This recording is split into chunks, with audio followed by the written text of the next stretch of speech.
There's something in my room. You believe me, don't you? While Jason Voorhees, Ghostface, and Freddy Krueger have become icons of horror cinema, is there a more famous harbinger of dread than the vague concept of the Boogeyman? Children tucked under blankets shiver at the thought of this fable-like creature behind closet doors or slithering under bed frames. We all feared, or still fear, that boogie bastard. Rob Savage's job as director of The Boogeyman is to maximize the simplest, most universal of after-dark horror stories from childhood, which he does well enough with a scare-packed, albeit formulaic adaptation of Stephen King's short tale about shadow-dwelling demons. At its best, The Boogeyman brings the gosh darn spookiness and serves as a reminder that, when done right, PG-13 horror can still be a terrifying experience that'll rattle even the most courageous of horror fans. It's all just in your head. It's not real. It's not real. Leave the lights on. Be afraid of the dark. It's not real. Writers Scott Beck and Brian Woods pull from their horror-forward A Quiet Place scripts that focus on traumatized families fighting ferocious creatures, joining co-writer Mark Heyman to tell the tale of the fractured Harper clan's fight against an unsightly evil. Dad, you have to listen to me. Okay. I'm listening. Yellow Jacket's standout Sophie Thatcher stars as eldest daughter Sadie, who anchors the Boogeyman alongside teeny tiny little sister Sawyer, played excellently by 10-year-old Vivian Lyra Blair. Thatcher and Blair embrace the supernatural terrors that spring from flung-open closet doors as disturbing figures scamper between patches of blackness, never underselling the powerless feeling of nostalgic childhood paranoias. Chris Messina grows a salt and pepper beard to play their psychologist father Will, but isn't much help as his imagination can't fathom a true-to-reality Boogeyman. Thatcher and Blair themselves gas up their Boogeyman foes' scare tactics scene after blood-curdling scene. Savage doesn't shy away from in-your-face jump scares, which are Mr. Boogie's addictive bread and butter. The Boogeyman does PG-13 horror proud, exploiting familiar bedtime bumps in the night storytelling for a dependable fright night that'll no doubt get butts flying out of seats. There's nothing provocatively subversive about a boogie monster continually lunging from darkness after beady eyes tease its presence, yet there's no lack of high-impact scares.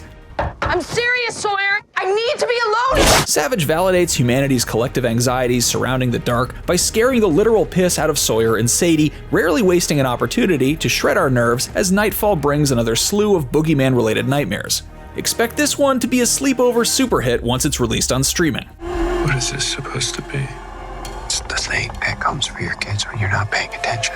Effective as they may be, The Boogeyman might be a bit too reliant on jump scares because its story doesn't go that deep. This is a movie that operates cleanest as a haunted attraction, where siblings are spooked senseless by their live-in tormentor, but less so when addressing trauma responses due to the death of the girl's mother. Trauma is used in a buzzword capacity, complete with the callously cookie-cutter treatment of Sadie by catty high school stereotypes and Will's closed-off reactions at home. Minimal steam is lost between righteous scare sequences involving Sawyer's PlayStation gameplay as a light source, or a psychologist's red cube that strobes slower by the second, always on top when we're clenching tight at the sight of shadows.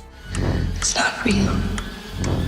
It helps that the Boogeyman entity itself is a crossbreed between a nimble insect with crooked, crackles when it crawls appendages and an emaciated human with sunken eye holes. Creature design rises in its importance in the Harper's eerily enormous feeling house, where no one can hear you scamper away from a boogie attack. There are glimpses where the Boogeyman doesn't look the smoothest in its animation, but Savage uses darkness to minimize these imperfect monster close-ups. Then the finale hits and the Boogeyman earns its special effects applause as frightened kitties wear flashing Christmas lights as armor against a nocturnal fiend that feels like it would be at home scaling caves in The Descent or evolving from A Quiet Place's berserkers.